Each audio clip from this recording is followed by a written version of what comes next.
नमस्कार, मैं प्रवीण गौतम और आप देख रहे पब्लिक मीटर।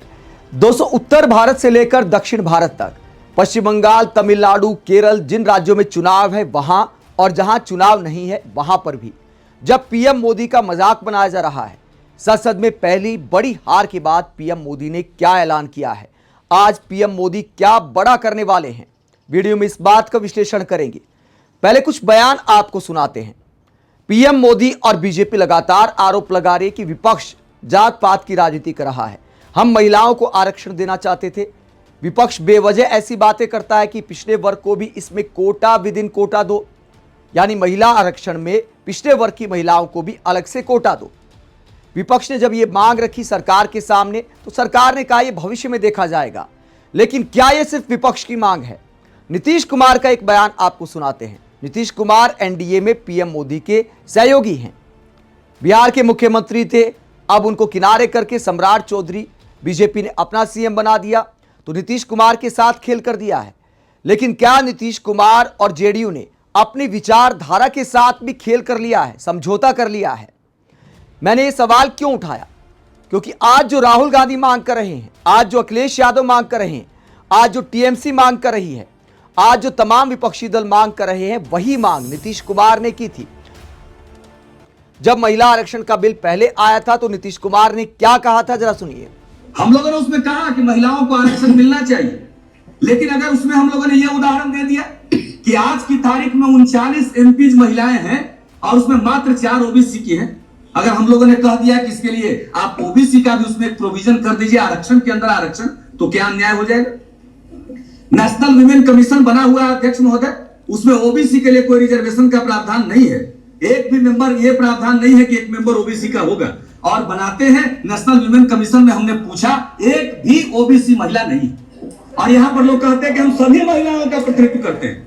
कहां सभी महिलाओं का प्रतिनिधित्व करते हैं? 50% महिलाओं की आबादी है और 60% ओबीसी के लोग हैं, तो उसमें 50% में 60% जो ओबीसी की महिलाएं हैं, उनके पक्ष में कोई बोल रहा है क्या? जो महिलाओं के नाम पर संस्थाएं चलाते हैं, उनके नजदीक हम लोग जब गुहार लगाते हैं तो उधर उनका ध्यान नहीं जाता है। वो कहते हैं कि बाकी सब चीज हम तय कर लेंगे। अरे भाई, बाकी सब चीज आप कौन तय करने वाले होते हैं? ये सदन तय करेगा। और हम लोगों का क्या इसमें रुख है?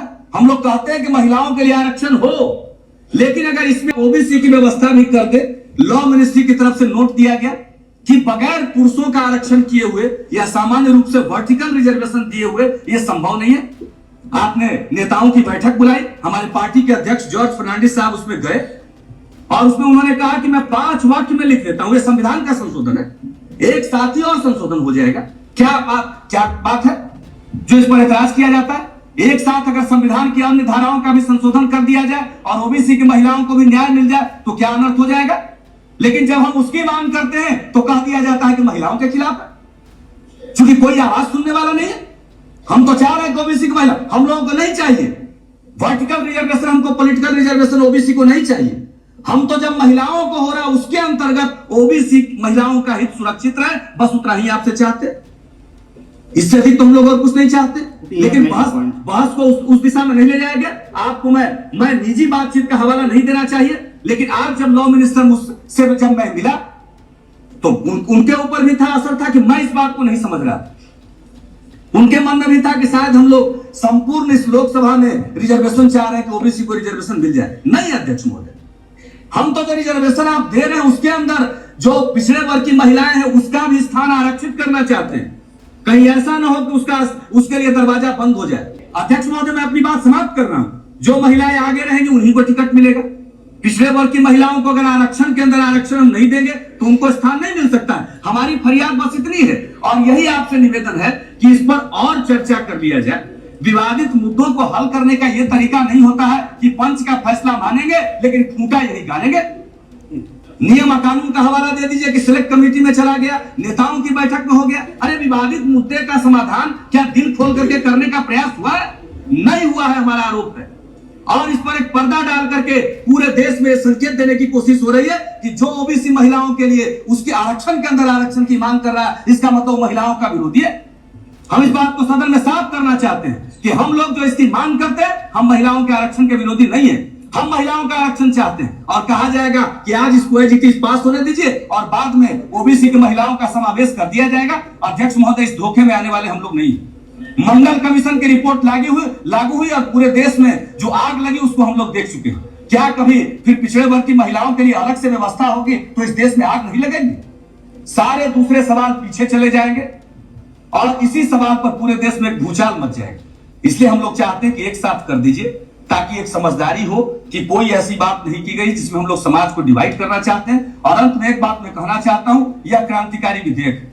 हम लोग का जो प्रस्ताव है, जो करना चाहते हैं, उसकी मूल जो धारणा है वो क्रांतिकारी है, इसको होना चाहिए। इसलिए ऐसे मसलों पर सदन को डिवाइडेड नहीं होना चाहिए। तो नीतीश कुमार के भाषण को सुनकर लगा कि आज की तारीख में राहुल गांधी बोल रहे हैं और सरकार के बारे में जो नीतीश कुमार ने बोला, ऐसा लगा कि प्रधानमंत्री नरेंद्र मोदी के बारे में बोला जा रहा है। वही कट कॉपी पेस्ट।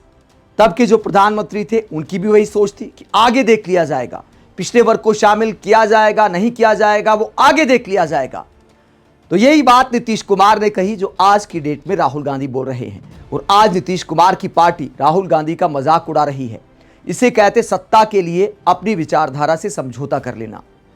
आज जेडीयू को नीतीश कुमार का यह बयान सुनना चाहिए और प्रधानमंत्री से सवाल पूछना चाहिए कि विपक्ष की मांग मानने में आखिरकार परहेज क्या है।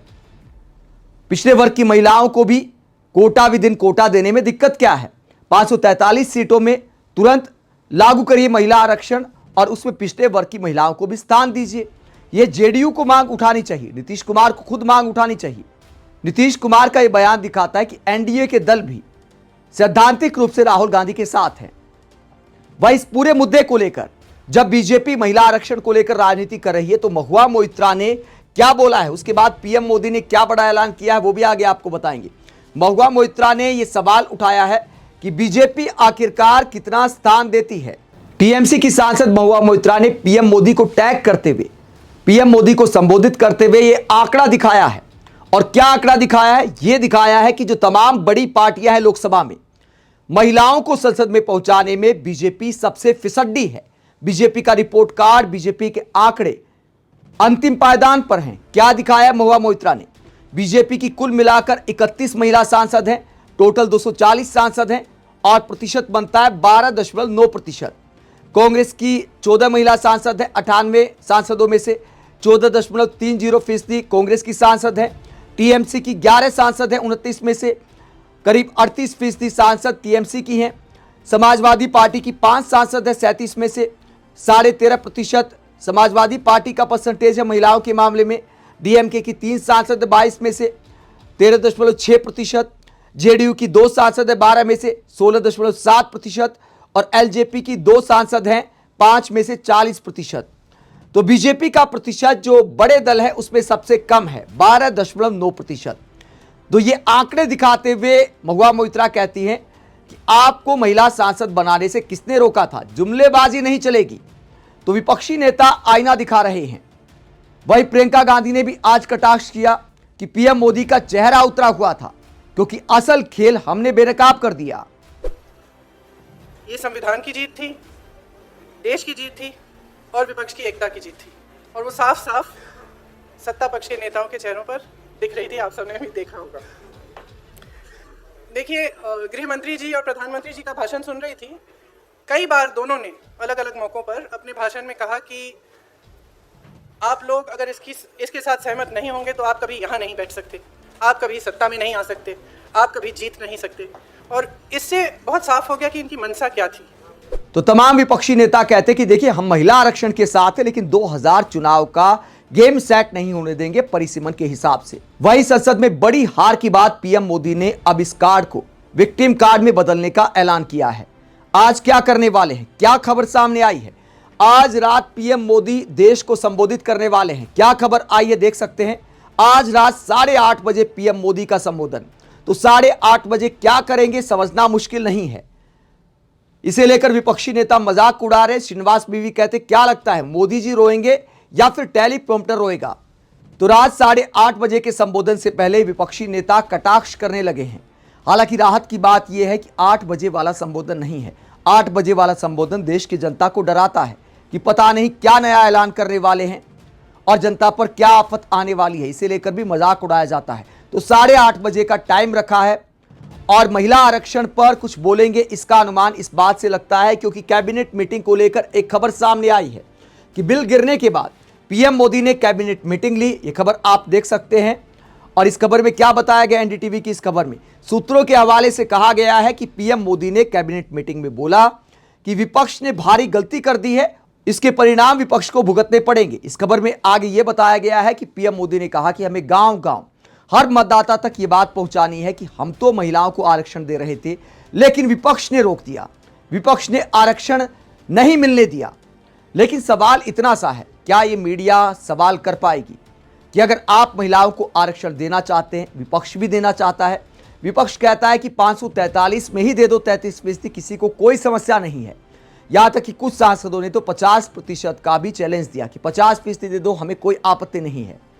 रिजर्वेशन चाहिए अर्जुन जी, आज ही ले आइए, हम लोग राजी है। अभी जो स्ट्रेंथ है उसमें 50% वुमेन रिजर्वेशन कर दीजिए। तो बीजेपी को इस पर आखिरकार क्या आपत्ति है कि देंगे तो 850 करके देंगे, वरना नहीं देंगे। तो महिला आरक्षण आखिरकार कौन रोक रहा है? आप इस पूरे मसले को लेकर क्या सोचते हैं? कमेंट बॉक्स में अपनी राय जरूर दें, साथ ही चैनल को सब्सक्राइब भी करें। नमस्कार।